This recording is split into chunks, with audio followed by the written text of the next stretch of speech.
नमस्कार मित्रांनो, गणिती गंमतच्या आजच्या व्हिडिओमध्ये सगळ्यांचं स्वागत आहे. आपण बघत आहोत महाराष्ट्र स्टेट बोर्डचा 10वीचा क्लास, त्यातला मॅथमॅटिक्स 1 मधला पहिला chapter linear equations in two variables. त्यातले प्रॅक्टिस सेट 1.5 पर्यंत आपण सोडवून झालेला आहे. त्याचे व्हिडिओज यूट्यूबवर अपलोड केलेले आहेत आपल्या चॅनलवर, ते तुम्ही नक्की बघा.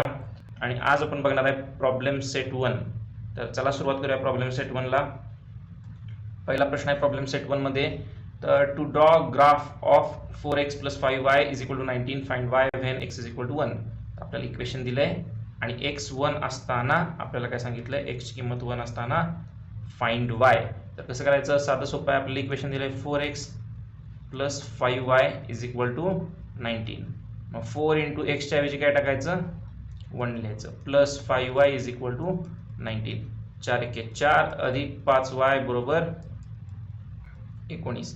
मग आपण काय केलं, 4 पलीकडे वजायला नेलं, 19 मधनं 4 गेले, किती उरणार, 15 उरणार. 5y = 15 आणि देअरफॉर y बरोबर किती झालं, 5 भागिलेला जाणार पलीकडं, म्हणजे y बरोबर झालं 3. Therefore y = 3. हे आपलं पहिलं इक्वेशनचं उत्तर आलेलं आहे. एकच मिनिट.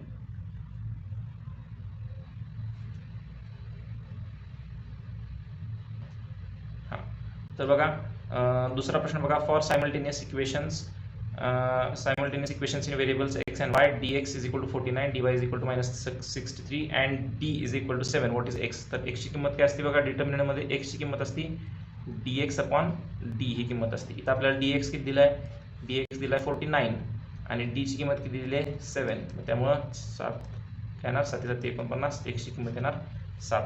जर आपल्याला y ची किंमत विचारली असती तर आपण काय केलं असतं, dy/d केलं असतं. मग dy/d किती आलं असतं, -63/7, म्हणजे 7 × 9 = 63 -9 अशी व्हॅल्यू आली असती आपल्याला y ची. जर y चं विचारलं असतं तर. मग आपल्याला इथं x विचारले. पुढे बघा, find the value of determinant 5, 3, -7, -4.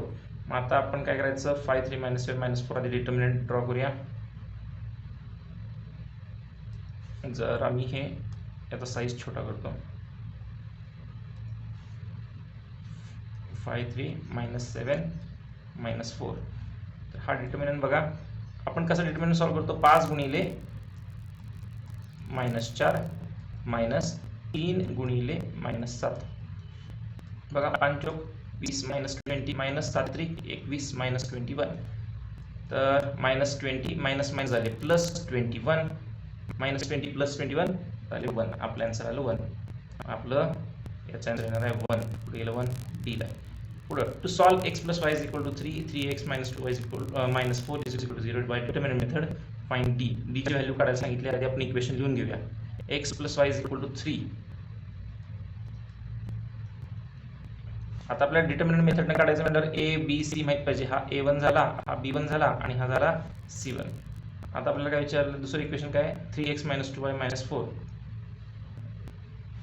3x - 2y -4 = 0. -4 = 0. पण आपल्याला असं इक्वेशन लिहून उपयोग नाही. आपण लिहायचं 3x - 2y -4 पलीकडे नेलं, इकडे आलं +4. हे अशाच पद्धतीने लिहायचं आहे आपल्याला. मग काय झालं, याचं a1 b1 c1 काढले. आता a2 b2 c2, हे झाले a2, हा झाला b2 आणि हा झाला c2. मग डिटर्मिनंट d ची व्हॅल्यू कशी काढायची, d ची व्हॅल्यू असते a1 b1 and a2 b2 he value असते डिटर्मिनंटची, d ची व्हॅल्यू असते.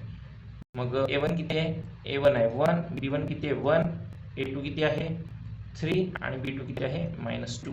मग याची व्हॅल्यू काय झाली, 1 × -2 इज इक्वल टू नव्हे, -1 × -3 असं. 1 × -2 -2 झाले आणि -3 झाले. -2 - 3 -5. आपलं आन्सर आलं -5. पुढचा प्रश्न बघा, ax + by = c, mx + ny = d, and an is not equal to bm, then these simultaneous equations have. आता याच्यात रूल असा आहे की धरून चला हे नीट लिहून घेऊया. ax + by = c,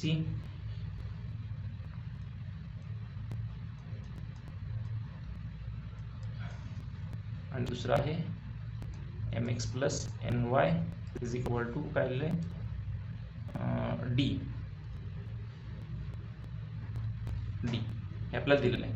आता आपल्याला माहिती आहे की याच्यात हा झाला A1, हा झाला A2, A2 नाही, B1 झाला हा, आणि हा झाला C1, हा झाला A2, हा झाला B2 आणि हा झाला C2, बरोबर. तर आपल्याला असं काय म्हणायचं, कंडिशन आपल्याला अशी आहे की जर A1 upon A2 is equal to B1 upon B2 is equal to C1 upon C2 जर असं असेल, जर असं आलं असेल याच्यातनं, तर याचा अर्थ काय असतं, याचा अर्थ असतो की मल्टिपल सोल्युशन्स. आपल्याला काय मिळणार आहेत, मल्टिपल सोल्युशन्स मिळणार आहेत हे सगळं सॉल्व्ह केल्यानंतर. जर A1 is equal to A2 आहे,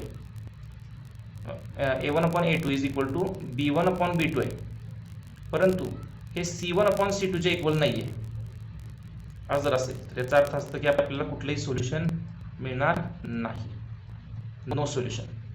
परंतु जर आपल्याला दिलं असेल तर कुठं लिहितो मी, इथं लिहूया आपण.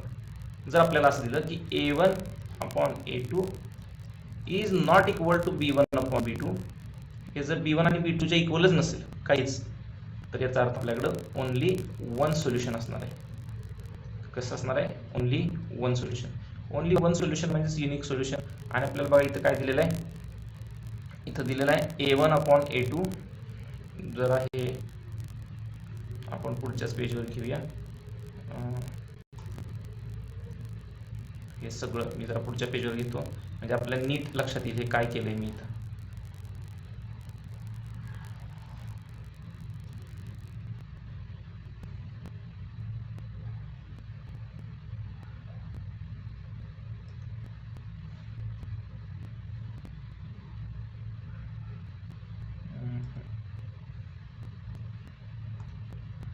इथं मी हे सगळं असं नीट लिहितो. बरं, या 3 कंडिशन झाल्या, ही पण कंडिशन आपण सगळ्यात शेवटी टाकूया वाटल्यास.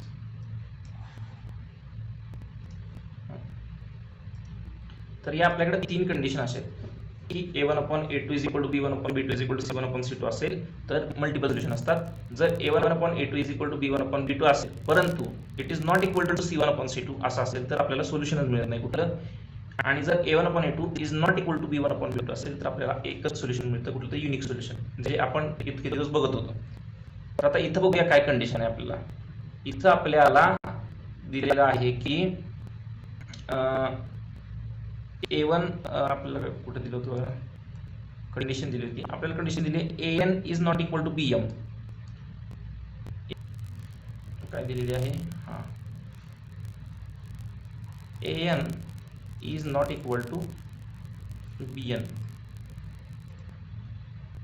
मग आपण काय बघायचं बघा, M ने इकडे पलीकडे डिवाइड करूया, A upon M is not equal to B upon N. याचा अर्थ काय बघा, A म्हणजे काय, A1 आहे, आणि M म्हणजे काय, A2 आहे, आणि B म्हणजे काय, B1 आहे, आणि N म्हणजे काय, B2 आहे. बरोबर, याचा अर्थ आपल्याला काय दिलंय, A1 upon A2 is not equal to B1 upon B2. याचा अर्थ आपल्याला तिसरी जी कंडिशन आहे ती सॅटिस्फाय होते. तिसऱ्या कंडिशनचा अर्थ काय की one solution, only one solution. मग याला काय असलं पाहिजे, only one unique solution, only one and one common solution. हे आपलं याचं उत्तर झालं. तर चला आपण पुढच्या प्रश्नाकडे जाऊया. हे तुम्ही व्यवस्थित लिहून घ्या. अर्थात हे ऑब्जेक्टिव्ह आहेत पण ते कसे केले ते बघणं महत्त्वाचं आहे, कारण हे ऑब्जेक्टिव्ह चेंज होऊ शकतं. कदाचित मेथड तीच राहते पण ऑब्जेक्टिव्ह चेंज होतात. आपण म्हणतो ना की आकडे बदलतात, फक्त तसं होऊ शकतं. बघा लिहून घ्या, हे दुसरं पेज आणि हे तिसरं पेज. तर चला आपण पुढच्या प्रश्नाकडे जाऊया. पुढचा प्रश्न आहे बघा, complete the following table to draw the graph of 2x minus 6y is equal to 3. तर याचा ग्राफ तयार करण्यासाठी, ग्राफ तयार नाही तयार करायचा, आता आपल्याला हे टेबल कंप्लीट करायला सांगितले. तर टेबल कंप्लीट करूया. 2x minus 6y is equal to 3.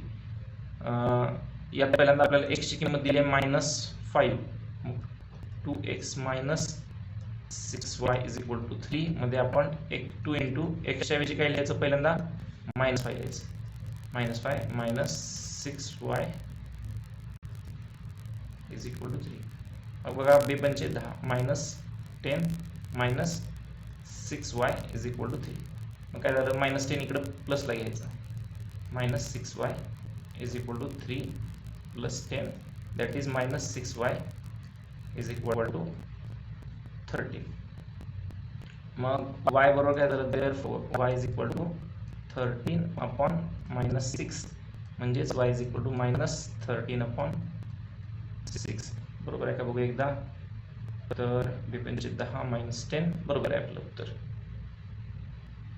मग इथं काय दिलं आपण -13/6. मग इथं आपलं काय झालं -5 अँड -13/6. मी हे थोडंसं मोठं करता येतं का बघतो.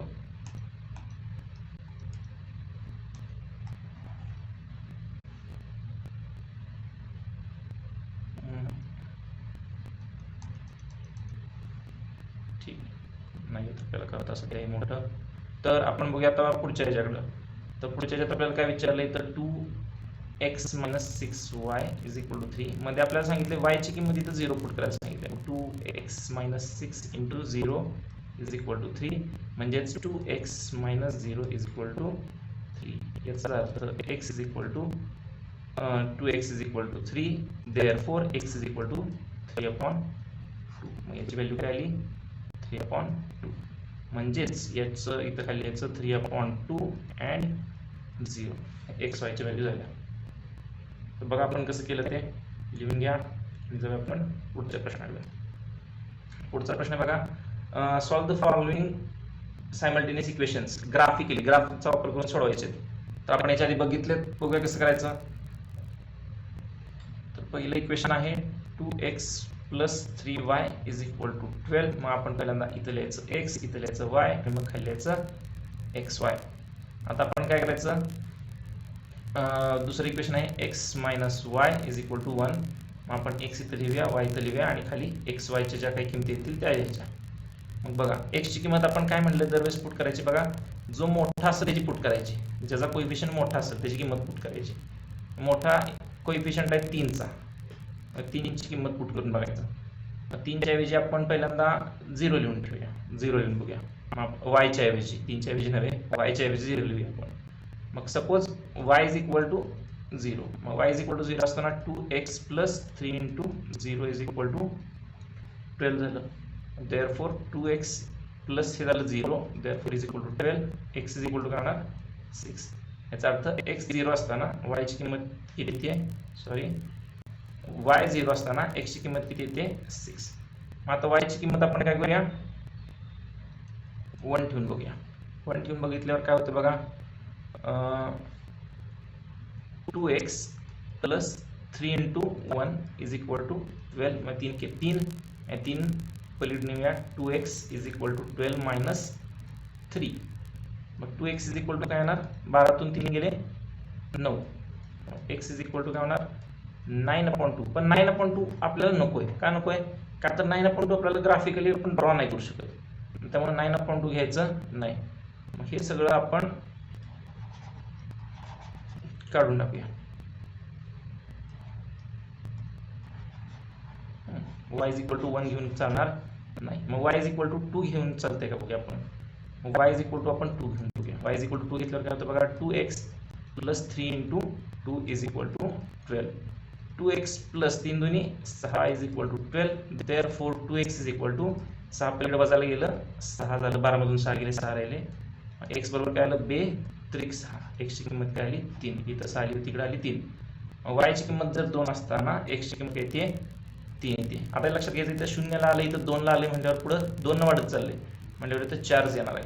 मग 4 ला काय येणार बघा इथं, तर y इज इक्वल टू 4 घेऊन बघायचं. तर 2x + 3 × 4 is equal to 12. Therefore 2x + 3 × 12 is equal to 12. Therefore 12 पलीकडे वजायला गेलं, 12 मधून 12 गेले 0. 2x बरोबर 0. Therefore x is equal to also 0. मग x ची व्हॅल्यू काय आली 0. मग हे आपलं पहिलं तयार झालं 6 0 3 2 अँड 0 4. हे पहिले कोऑर्डिनेट्स तयार झाले. आता दुसऱ्या इक्वेशनचे बघा, जरा मी थोडंसं वरच्या साईडला.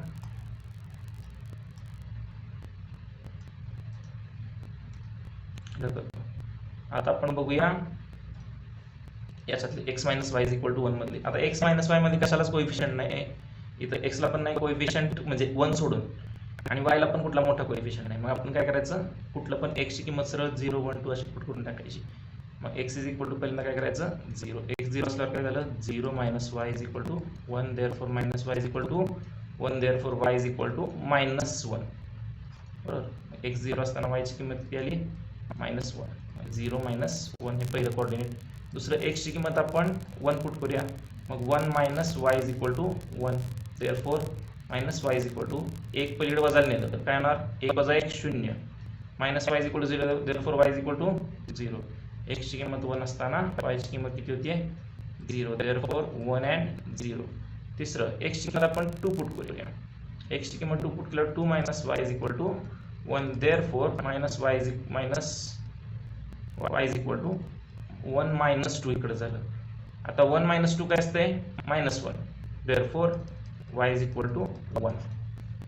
इकडे 2 असताना y ची किंमत किती येणार 1, म्हणजे 2 1 हे लिहून ठेवलं. झालं. त्याच्यावरून आपल्याला तयार करायचं आहे ग्राफ. ग्राफ कसा तयार करायचा, तर कोऑर्डिनेट्स फक्त आपण ड्रॉ करायचे 6 0 3 2 0 4. ही पहिली लाईन ड्रॉ करूया.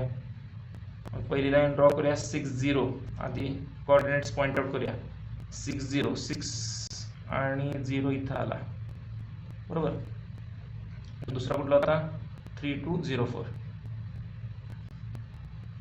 3 2 तर 3 आहे, इथं 2 आहे, 3 2 आणि 0 4 म्हणजे आला इथं. आता आपण ह्याचं लाईन ड्रॉ करूया.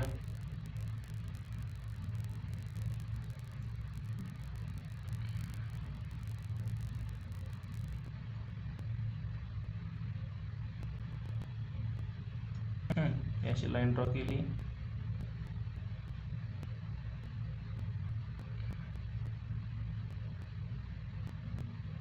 ठीक आहे, अशी ही लाईन ड्रॉ केली. आता दुसरं आपण दुसरी लाईन ड्रॉ करूया. दुसरे कोऑर्डिनेट्स काय होते 0 -1 1 0, 0 -1 0 -1 म्हणजे हा आला, 1 0 1 0 म्हणजे आला हा, आणि तिसरा कुठला होता 2 1, इथं 2 1 हा होता. आता याच्यातून लाईन ड्रॉ करूया.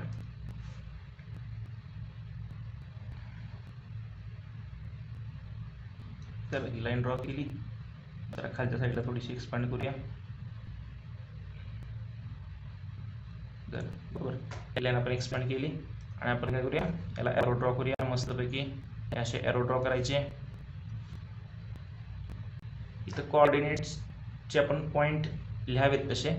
कोऑर्डिनेट्स कुठले होते 0 -1 हा होता, 1 0 हा होता, 2 1 हा होता, 3 2 की जो ॲक्च्युली सोल्युशनच मिळाले आपल्याला इथं हा होता, 6 0 आणि होता 0 4.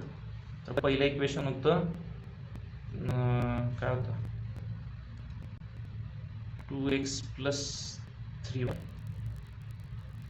पहिलं इक्वेशन होतं 2x + 3y is equal to काय होतं 12.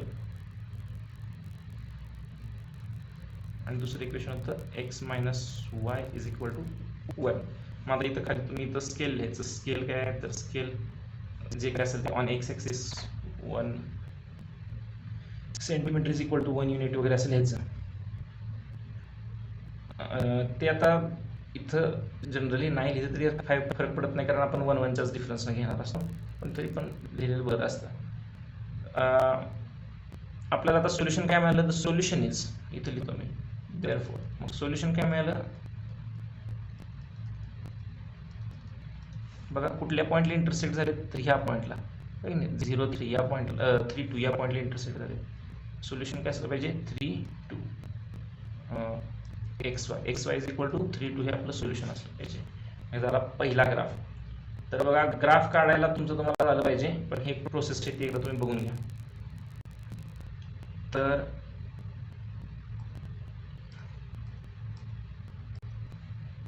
हे दोन भाग जरा पार्टिशन करतो याला. की नाही. हे इथून इथपर्यंतचं असं कच्चं काम आहे. इकडून हा सगळा जो भाग आहे तो कच्च्या कामाचा आहे की नाही. रफ वर्क म्हणू शकता याला, रफ वर्क आहे. मेन तुमचं काम एवढंच असतं, मेन पेपरला एवढंच लिहायचं असतं. हे खालचं काय तुम्ही नाही लिहिलं तरी चालतं. बघा दुसरं हे आपण ग्राफ असा ड्रॉ केलेला आहे. आता ग्राफ नंतर गोष्ट बघायची आपलं पुढचं सेकंड. तर बघा सेकंड क्वेश्चन काय आहे. तर हा क्वेश्चन आपल्याला दिलेला आहे. तर x minus 3y is equal to 1 म्हटल्यावर आपण लिहूया इथं x y आणि xy दोन्हीचे एकत्र काढलं तरी चालतं. सेपरेट आपण आधी आपण एकाचं ड्रॉ केलं तरी काय म्हणायचं, एकाचे कोऑर्डिनेट्स काढले तरी चालतात. पण ते पण लिहून ठेवतो. 3x minus 2y plus 4 is equal to 0. X y आणि एक्स वाय. तर बघा पहिल्यांदा एक्स आणि वाय मध्ये वायचा कोऑर्डिनेट मोठा आहे म्हटल्यावर पहिल्यांदा वायच्या किमती टाकून बघायच्या. तर वायची किंमत पहिल्यांदा आपण ठेवून बघूया. वाय इज इक्वल टू 0 ठेवून बघूया. तर वाय जर 0 असेल तर x minus 3 into 0 is equal to 1. Therefore x is equal to direct 1 होणार, कारण हे सगळं काय होणार 0. वाय 0 असताना एक्स किंमत ते 1 म्हणजे याची व्हॅल्यू झाली 1 0. दुसरं वाय जर आपण घेतलं 1 तर x minus 3 into 1 is equal to 1. therefore x minus 3 is equal to 1. therefore x is equal to 3 इकडे वजा आलाय, पलीकडे गेले की अधिकला 3 आणि 1 4. x ची किंमत काय होणार 4. y1 असताना x ची किंमत झाली 4, मग 4 1 झालं.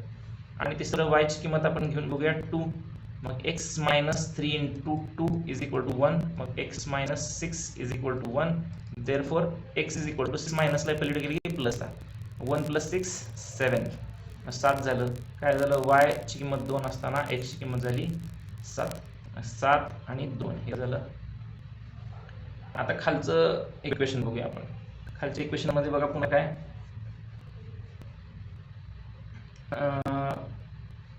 3 आणि 3x मायनस 2y आहे म्हटल्यावर x चा कोएफिशियंट मोठा आहे म्हणजे आपण x च्या किमती लिहायच्या. मग पहिल्यांदा x इज इक्वल टू 0 लिहून पुट करून बघूया. तर 3 into 0 minus 2y plus 4 is equal to 0. तर हे सगळं झालं 0 minus 2y is equal to direct minus 4 लिहितो, नाही मायनस 4 जरा बरं पडेल. Therefore minus y is equal to minus 4 upon 2. Therefore minus y is equal to minus 2. Therefore y is equal to 2. x 0 असताना y ची किंमत किती आली 2 आली. मग देअरफॉर x आणि y चं आपण कसं लिहायचं, तर 0 2 असं लिहूया. आता x ची किंमत 1 घेऊन बघूया. तर 3 into 1 minus 2y is equal to minus 4. मी असं डायरेक्ट लिहितो. 3 1 3 minus 2y is equal to minus 4. 3 इकडे अधिकला पलीकडे गेलं की वजाला minus 2y is equal to minus 4 minus 3. काय झालं, minus 2y is equal to minus 7. पण आता इथं काय झालं बघा, मायनस 2y आहे. इथं 2 न पहिली डिवाइडला न्यायचं, पण 7 ला 2 न डिवाइड होत नाही, कारण ते कसं होणार मायनस 7 अपॉन मायनस 2. आता हे आपण कोऑर्डिनेट म्हणून घेऊ नाही शकत. आपण काय करायचं, हे सगळं कॅन्सल करायचं, हे घ्यायचं नाही. बरोबर, हे सगळं आपण घ्यायचं नाही. याच्याऐवजी आपण दुसरं काहीतरी किंमत ठेवूया. मग x ची ऐवजी आपण किंमत ठेवूया, आपण काय घेतलं 0 1 झाला 2. आता ठेवून 2. x इज इक्वल टू 2 जर घेतलं तर 3 into 2 minus 2y is equal to minus 4. 3 6 minus 2y is equal to minus 4. 6 पलीकडे गेलं वजाला मायनस 4 मायनस 6 मायनस 10 झालं. Minus 2y is equal to minus 10. मग therefore y is equal to 5 असा answer आहे. Minus minus cancel होऊन y is equal to 5. याचा अर्थ x ची किंमत 2 असताना y ची किंमत किती येते 5. मग इथे येणार 2 and 5 अशी व्हॅल्यू येणार. मग आता x 0 ला आली किंमत 2 ला आली म्हणल्यावर पुढची किंमत किती येणार आहे 4 ला येणार आहे. आणि हे पण सांगतो की इथं 2 ला आले इथं 5 ला आले म्हणल्यावर इथं किती यायला पाहिजे 3 चा फरक आहे पुन्हा 8 लाच यायला पाहिजे. आता हे 8 लाच येणार आहे, तरी आपण ट्राय करून बघूया. तर बघा 3 इंटू x च्या ऐवजी घेतो 4 minus 2y is equal to minus 4. 3 चौक 12 minus 2y is equal to -4. 12 इकडे वजाला नेलं, -4 - 12 -16 झाली, -2y इज इक्वल टू -16. मग देअरफॉर y इज इक्वल काय झालं, 2 भाग लावला 8 आलं, म्हणजे की 8 येणार, 4 and 8. आता हे सगळं आपण कोऑर्डिनेट्स काढले, ह्याच्यावरून आपण तयार करायचा ग्राफ. बघा कोऑर्डिनेट्स पहिले कुठले आहेत, 1 0 4 1 आणि 7 2. बघा 1 0 4 1 इथं आला आणि 7 2 इथं आला. ह्याच्यावरून आपण काय तयार करायचं, लाईन ड्रॉ करूया.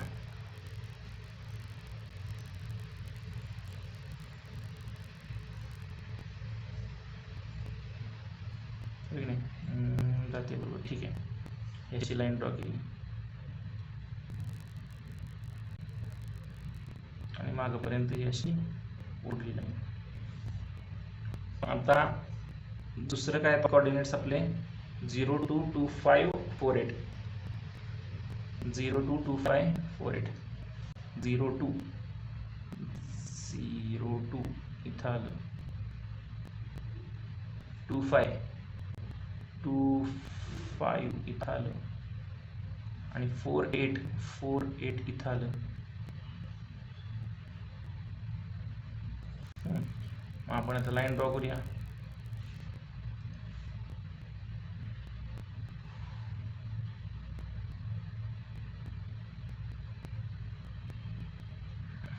ही लाईन ड्रॉ केली, जरा वरपर्यंत लाईन ड्रॉ करतो.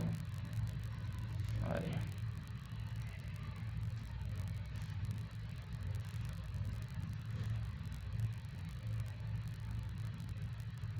थोडंसं वरपर्यंत लाईन ड्रॉ केली. आता आपण काय करायचे, या सगळ्याला एरो ड्रॉ करायचे आणि आपल्याला इथं सोल्युशन मिळालेलं आहे. आता हे सगळं तुम्ही लिहू शकता घरी गेल्यावर की हे 0 1 होतं, 0 1 नव्हे,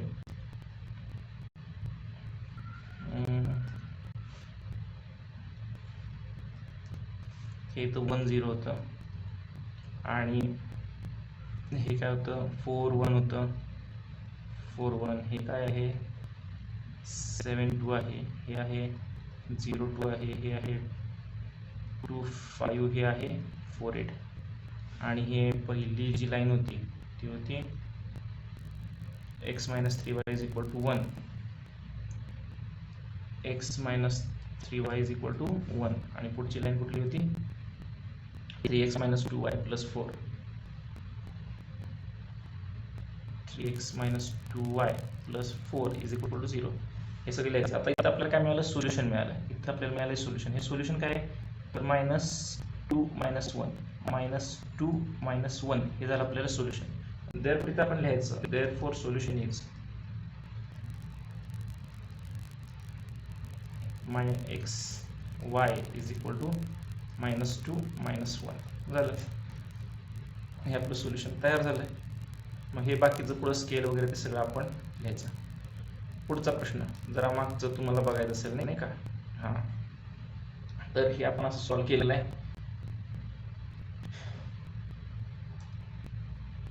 असं ग्राफ ड्रॉ केलेला आहे आणि हा पुढचा प्रश्न. तर चला आपण तिसरा प्रश्न बघूया. तिसरा प्रश्न आहे 5x, तो आपण लिहून घेऊया आधी.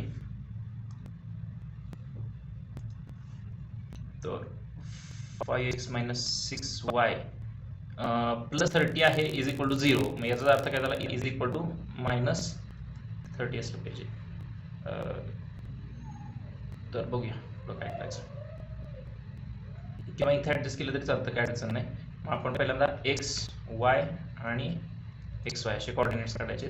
दुसरं इक्वेशन घ्यायचं आहे 5x प्लस 4y -20 पलीकडे गेलं की +20 झालं. xy आणि xy चे कोऑर्डिनेट्स घ्यायचे. तर बघा आता या दोन्हीमध्ये y चा कोएफिशियंट मोठा आहे म्हटल्यावर y च्या व्हॅल्यू आपण घ्यायच्या. तर सगळ्यात पहिल्यांदा घेऊया y is equal to 0. y is equal to सगळ्यात पहिल्यांदा 0 घेऊन बघूया. तर y इज इक्वल टू 0 घेतल्यावर काय झालं, 5x - 6 × 0 इज इक्वल टू -30. मग 6 × 0 काय झालं 0. Therefore 5x is equal to -30. 5x जर -30 असेल तर x बरोबर काय होईल 5 ने भाग घालवल्यावर 5 सक 30 -6, तर x काय असणार -6 असणार, y 0 असणार, therefore -6 0 हे पहिलं कोऑर्डिनेट झाले. आपल्याला दुसरे कोऑर्डिनेट काय आहेत बघा. जर आपण y = 1 ठेवून बघूया. आता y = 1 ठेवल्यावर काय होतं बघा. y = 1 ठेवल्यावर 5x - 6 × 1 = -30. 5x - 6 = -30, म्हणजे 5x = -30 + 6. -30 + 6 काय झाले, -30 + 6 झाले 24, नाही आपण लिहूया 24 -24 ला आता 5 न भाग पूर्ण जाऊ शकत नाही इंटिजरमध्ये, त्यामुळे हे पूर्ण सोल्युशनच आपलं येणार नाही का. तर याचं x = काय होणार, x = -24/5 हे आपण ड्रॉ नाही करू शकत, त्यामुळे हे काय सोल्युशन येणार नाही. त्यामुळे एक आता आपण गोष्ट लक्षात ठेवायची, एवढ्या सगळ्या प्रॅक्टिस नंतर एक गोष्ट लक्षात द्यायला पाहिजे की हे -6y ची जी काही किंमत येईल ती आपली पलीकडे प्लसला गेल्यानंतर काय झालं पाहिजे, जी काय आपलं इथं 30 मध्ये आपण करल -30 मध्ये प्लस केल्यानंतर त्याला 5 न भाग गेला पाहिजे.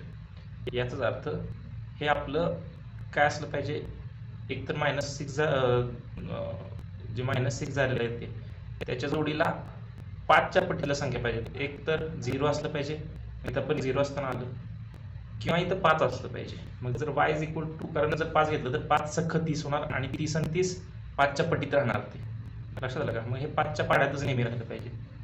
y = 5 घेतलं आपण, मग काय झालं 5x - 6 × 5 = -30. मग 5x - 30 = -30. 5x = -30 पलीकडे गेली की +30, -30 + 30 0, x होणार 0. मग काय असणार, y 5 असताना x ची किंमत किती असणार 0, therefore 0 and 5. आता 0 आहे 5 आहे म्हणजे पुढचं काय किंमत असली पाहिजे, y = 10. y = 10 असताना पुढचं हे खरं तर ड्रॉ पण करायची आपल्याला गरज नाही, की इथं बघा -6 आणि 0 फरक कितीचा आहे, 6चा फरक आहे. 6 न वाढले इथं, बरोबर नाही. हे आपण कितीने केलंय, 6 न पुढे गेलोय, मग इथून पण पुढे किती ना 6 न पुढे जाणार आहे आपण. इथं 6 आलं पाहिजे. इथं आपण 5 न पुढे चाललोय, की नाही 5 न पुढे चाललो, तसंच त्याच पट्टीने इथं 6 न पुढे चाललो, ते तर 6 आणि 10 येणार आहे. तुम्ही इथं स्वतः त्याचं काम करून बघू शकता, इथं तेच येणार आहे. आता आपण खाली बघूया 5x + 4y = 20 ची व्हॅल्यू. 5x + 4y. आता पहिल्यांदा दोन्हीत मोठा कोएफिशियंट कुणाचा बघायला, तर x चा कोएफिशियंट मोठा आहे, आपण एक x ची किंमत टाकायची. मग x = पहिल्यांदा 0 घेऊन बघूया. x = 0 असल्यावर काय होतं, 5 × 0 + 4y = 20. मग 0 5 म्हणजे 0 झालं. 4y = 20. 4y = 20 असल्यावर y काय येणार 20/4, म्हणजेच y काय झालं 5. मग x 0 असताना y ची किंमत किती असते 5, म्हणजे झालं 0 and 5. आता पुन्हा एकदा मागासारखं लक्षात घ्यायचं, इथं आपण जे काय वजा करलं पलीकडं, हे 4y x ची किंमत आपण जे ठेवून पलीकडे वजा करणार ती काय असली पाहिजे, 4च्या पट्टीत राहिली पाहिजे नेहमी, हे बघायचं. जर आता आपण x ची किंमत 1 घेतली तर 5 × 5 होणार, आणि 5 × 5 वजा पलीकडे गेल्यावर 20 + 5 = 15. इथं 4च्या पट्टीत येते का ते नाही. मग दुसरं 2 घेऊन बघूया. 5 × 2 = 10. 10 घेतलं, 10 वजा केलं, उरलं किती आलं, 20 मधून 10 गेले 10. हे थोडंसं आपण जर का मनातल्या मनात केलं पटपट तर आपला वेळ वाचतो. जर असं आपण तुम्ही 0 1 2 3 4 5 जर ट्राय करत बसला तर बराच वेळ जाणार प्रत्येक हे करत बसलो तर. मग लक्षात घ्यायचं की इथं जर 2 असेल तर काय होईल, 2 × 5 = 10. 10 इकडे प्लसला इकडे गेली वजा, 20 + 10 काय झाले 10. 10ला पण 4 न भाग घालवायचा आहे, तो काय पटीत येत नाही, पूर्ण भाग जाणार नाही. मग आता x ची किंमत दुसरी घेऊन बघूया. x ची किंमत 3 घेऊन बघूया. 5 ते 15, 15 वजा केली तर इकडं 5 उरणार. 5 पण 4च्या भाग पाड्यात येत नाही, मग 4 घेऊन बघायचं. 4 × 5 = 20, करेक्ट. मग 20 + 20 0 येते. आपण काय करायचं,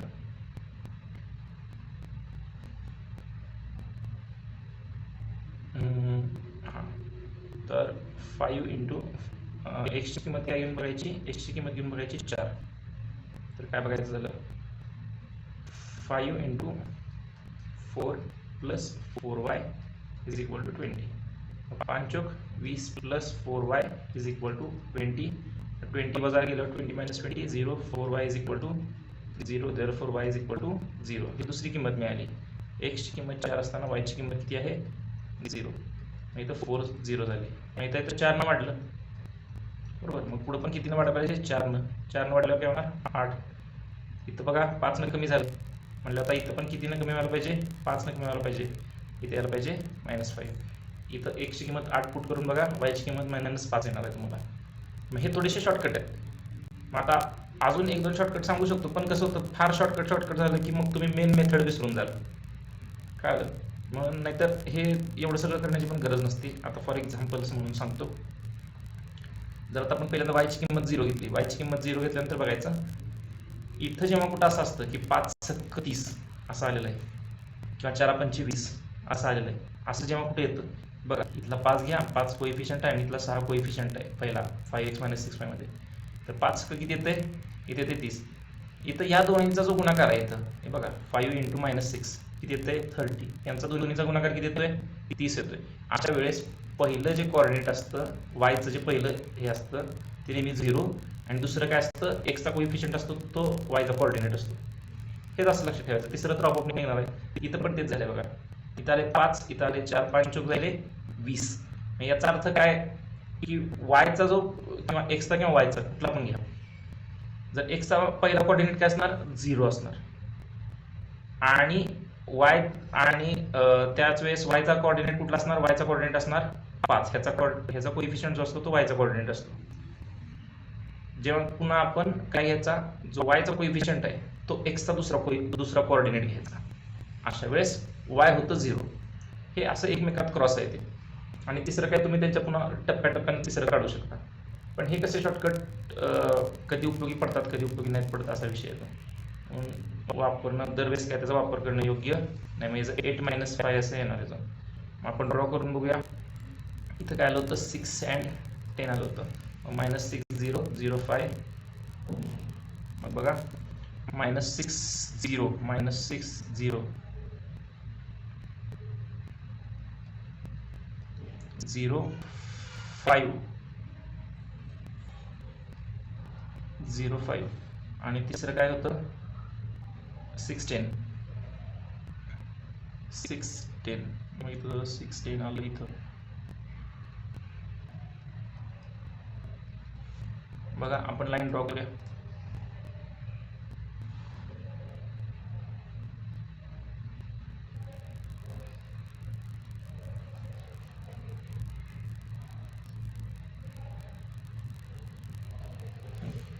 हे पहिलं झालं. आता दुसरं बघूया. दुसरं काय होतं तर 0 5 4 0 8 5 0 5 0 5 4 0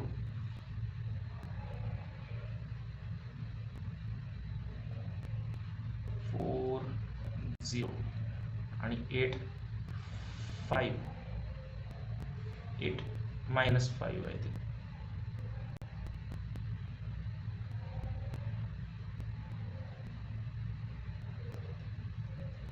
-8 बरोबर का. हे चालू होतं आपलं 8 - 5 होतं.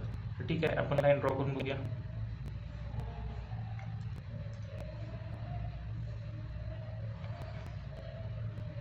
बाय द वे आपल्याला सोल्युशन तर इथंच मिळालेलंच आहे त्यामुळे फार काय किचकट काम करायची गरज नाही. तर हे आपल्याला सोल्युशन काय मिळालेलं बघा. इथं सोल्युशन आपल्याला मिळालेलं आहे 0 5. हे सोल्युशन मिळालेलं आहे ऑलरेडी. ते तर काय आपल्याला हे बघितल्यावरच कळालं असतं इथं कारण दोन्हीकडे 0 5 0 5 आलेलं आहे. मग हेच आपलं सोल्युशन असलं पाहिजे हे तिथंच कळलं आहे. परंतु फक्त कळून आपल्याला मार्क मिळणार नाहीत किंवा आपल्याला कळालं हे पुढे चेक करणार आपण कळालं पाहिजे. मग त्यासाठी ग्राफ तर काढलाच पाहिजे. सगळ्या गोष्टी आहेत तशा केल्याच पाहिजेत. मग इक्वेशन्स वगैरे लिहून घ्यायचे की इक्वेशन्स कुठले आहेत. पहिल्या लाईनचं इक्वेशन आहे 5x - 6y = -30. 5x पहिलं कुठलं काढलं होतं आपण हे काढलं होतं बरोबर नाही. 5x - 6y + 30 = 0 असं पहिलं इक्वेशन होतं. आणि दुसरं इक्वेशन 5x + 4y - 20 हे होतं 5x मायनस 4y नाही plus 4y minus 20 is equal to 0. हे दुसरं इक्वेशन होतं. मग या दोन इक्वेशनचं असं लिहून घेतलेलं आहे. स्केल पण लिहायचं आपण. मला आता स्केल लिहायला इथं जागा नाही आहे, तुम्हाला जागा असेल कारण तुमचा ग्राफ पेपर तसा व्यवस्थित असतो. मला इथं तसं उपलब्धता नाही आहे, त्यामुळे तुम्ही ते नीट लिहून घ्या. आता चला पुढच्या आपण प्रश्नाकडे जाऊया. हा प्रश्न समजला असेल अशी अपेक्षा करतो. लिहून घ्या तुम्ही, नीट समजून घ्या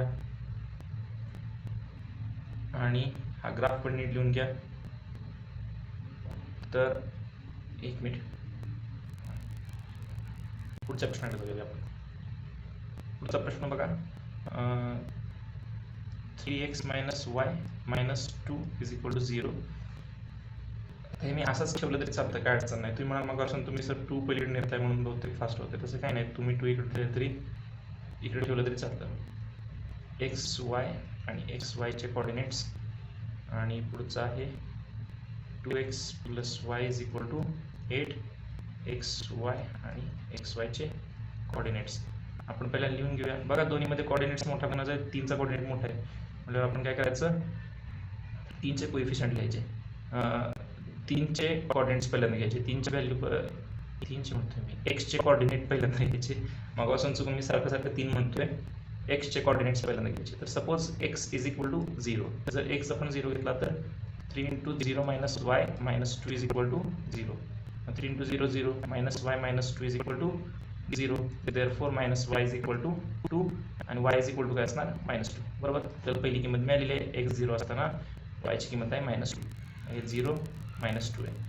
दुसरी किंमत आता इथं मगासारखा शॉर्टकट मारता येत नाही आपल्याला, कारण एक्स आणि वायचे जर कॉर्डिनेटचा गुणाकार केला तर आपल्याला ही सीची तिसरी किंमत मिळत नाही, त्यामुळे शॉर्टकट मारता येत नाही. इथं आपल्याला काही ना काहीतरी घेऊनच बघायला लागणार आहे. तर बघा एक्सच्या ऐवजी आपण आता 1 ठेवून बघूया. तर 3 into 1 minus y minus 2 is equal to 0. 3 1 3 minus y minus 2 is equal to 0. 3 वजा 2, 3 वजा 2 काय झाले 1 minus y plus 1 is equal to 0. Therefore minus y is equal to -1. काही नाही 1 प्लेट गेलं आणि वाय इज इक्वल टू काय होणार 1. एक्स 1 असताना वायची पण किंमत किती आहे 1 1 1. आणि आता तिसरं बघा, हे 1 न वाढले म्हटलं इकडे 1 न वाढणार 2 झाले इथं, आणि इथं -2चं 1 झाले म्हणजे किती ना 3 न वाढ झाली याच्यात. इथं पण 3 न वाढ होऊन काय होणार 4 होणार. 2 आणि 4च येणार इथं. ते काय करत बसायची गरज नाही. खालच्या इक्वेशनमध्ये बघा, तर मोठा कॉर्डिनेट एक्सचा म्हटल्यावर एक्सचीच किंमत घ्यायची. एक्सची किंमत पहिल्यांदा 0 घेऊन बघायची. एक्सची किंमत 0 घेतल्यावर काय होतं बघा, 2 into 0 plus y is equal to 8. Therefore y is equal to 8. X 0 असताना वायची किंमत काय झाली 8 झाली 0 8. दुसरं एक्सची किंमत जर आपण 1 घेतली तर काय झालं बघा, 2 into 1 plus y is equal to 8. Therefore 2 plus y is equal to 8. Therefore y is equal to 2 इकडे प्लसला प्लेट गेली की मायनसला y is equal to 6. X 1 असताना वायची किंमत किती झाली 6 1 अँड 6 अशी व्हॅल्यू आली. मग देअरफॉर तिसरं काय ना 0 1 2 म्हणजे 8 6 4, 2 2 कमी होतील म्हणजे 2 आणि 4 हे तिसरे कॉर्डिनेट आलेलं आहे. तर ड्रॉ करूया लगेच आपण. 0 -2 1 1 2 4. 0 -2 0 -2 इथं झालं 0 -2 1 1 इथं आलं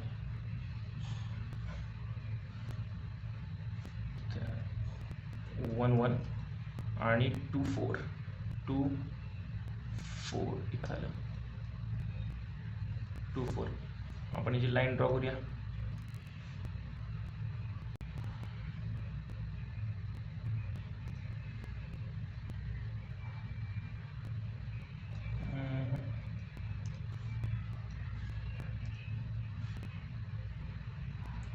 थोडंसं मागं पडत असं, ठीक आहे.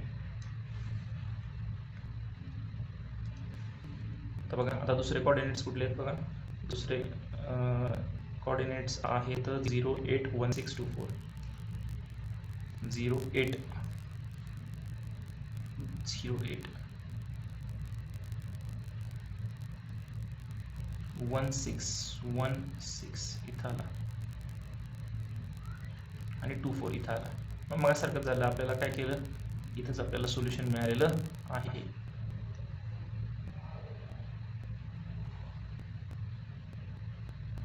तर आपल्याला इथे सोल्युशन मिळालेलं आहे.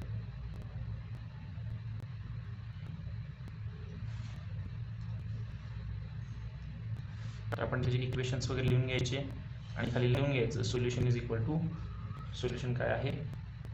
आता मी काय करूया, सारखं आता इथं लिहित बसत नाही कुठलं इक्वेशन होतं काय होतं, तुम्हाला आता माहीत झालं आहे आणि थोडंसं सरावानं झालं पाहिजे तुम्हाला.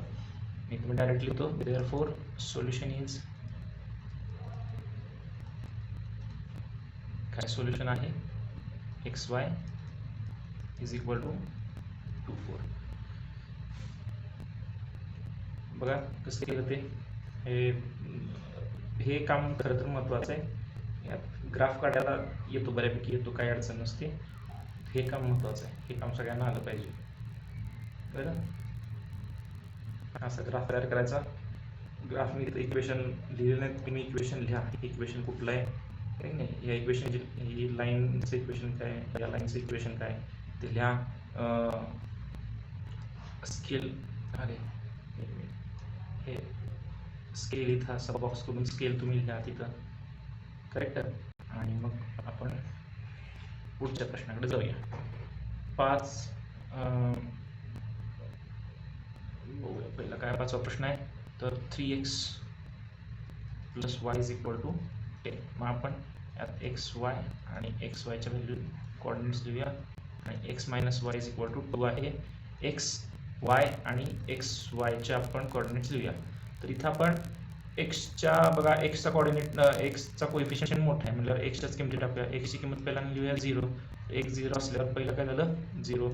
0 + y इज इक्वल टू 10 म्हणल्यावर y इज इक्वल टू काय असलं पाहिजे 10. म्हणजे x 0 असताना y ची किंमत काय झाली 10, मग झालं 0. दुसरं, आता x ची किंमत आपण 1 ठेवून बघूया. x ची किंमत 1 असताना 3 × 1 + y is equal to 10. 3 × 3 + y बरोबर काय झालं 10. म्हणल्यावर y ची किंमत काय झाली 3 इकडे अधिकला पलीकडे गेली की वजाला 7, बरोबर. मग x ची किंमत 1 असताना y ची किंमत काय झाली 7.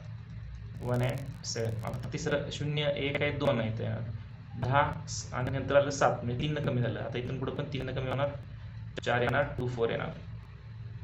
इथं बघा x - y is equal to, आता x ची किंमत आपण पहिल्यांदा 0 पुट करून बघूया. x ची किंमत 0 पुट केली तर 0 - y इज इक्वल टू 2 म्हणल्यावर -y इज इक्वल टू 2 म्हणल्यावर y इज इक्वल टू काय होणार -2. 0 असल्यावर इथं -2, 0 - 2 आलं. x ची किंमत जर आपण 1 पुट केली तर 1 - y is equal to 2, therefore -y is equal to 2 - 1, therefore -y is equal to 1, therefore y is equal to -1. मग काय आलं बघा, x ची किंमत 1 असताना y ची किंमत काय आली -1. 1 - 1, मग 0 1 आल्यावर इथं आलं 2. -2 पासून आपण -1 पर्यंत आलोय, म्हणजे 1 न वाढलंय म्हणजे इथं पण 1 न वाढणार आणि इथं व्हॅल्यू येणार 0. इथं 2 0 अशी व्हॅल्यू येणार. तर बघा आपण ड्रॉ करूया 0 10 1 7 2 4. 0 10 इथं डायरेक्ट आलं 0 10 1 7 आणि तिसरं आहे 2 4.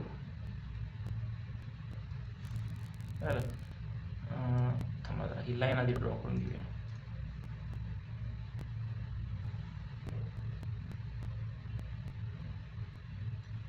ही लाईन अशी ड्रॉ केली आणि काय होतं याचं equation 3x + y is equal to 10. होय ना,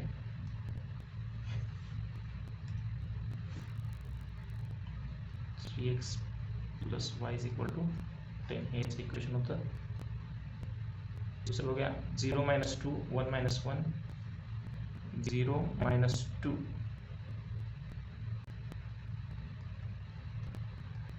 1 - 1 आणि तिसरं काय असणार 2 0. 2 0 इथे 2 0. चला आपण ड्रॉ करूया. आपण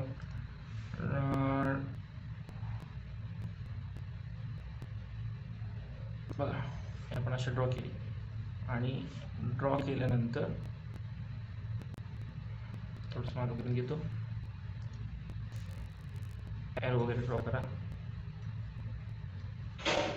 हे काय होतं, x minus y is equal to 2 होतं. आता काय झालं बघा की दोन्हीचं सोल्युशन करायला आपल्याला इथं पॉईंट मिळाला आहे आणि हा पॉईंट किती आहे, ह्या पॉईंटचे कोऑर्डिनेट किती, 3 and -1 सॉरी 3 and 1 हे कोऑर्डिनेट. मग देअरफॉर सोल्युशन इज, आपण काय म्हणू शकतो, सॉरी मी हे कशाचं चिन्ह काढलं, सीन्सचं चिन्ह काढलं. Therefore solution is 3xy is equal to 3, xy is equal to 3 1. तर हे 5वा प्रश्न लिहून घ्या सगळ्यांनी. हे त्याचा ग्राफ असा तयार केलेला आहे. पुन्हा एकदा कोऑर्डिनेट्स लिहायला विसरू नका, इक्वेशन्स लिहायला विसरू नका आणि नीट लाईन ड्रॉ करा. पुढचा प्रश्न डिटर्मिनंट्स आहे. आता हा प्रश्न आपण पुढच्या पार्टमध्ये घेऊया, का तर व्हिडिओ ऑलरेडी फार लांबडा झालेला आहे, तासाभराचा जवळपास व्हिडिओ झालेला आहे. त्यामुळे डिटर्मिनंटचा जो प्रश्न आहे तो आपण पुढच्या पार्टमध्ये, पुढच्या व्हिडिओमध्ये घेऊया. तर वाट बघा आणि आहे त्याचा प्रॅक्टिस करा, घरी प्रॅक्टिस करा, अभ्यास करा. जुने व्हिडिओज पुन्हा पुन्हा बघा, मित्रांना आवडल्यास शेअर करा, ठीक नाही, लाईक शेअर सबस्क्राईब. आणि तोपर्यंत आयुष्य एन्जॉय करा. Till then bye bye.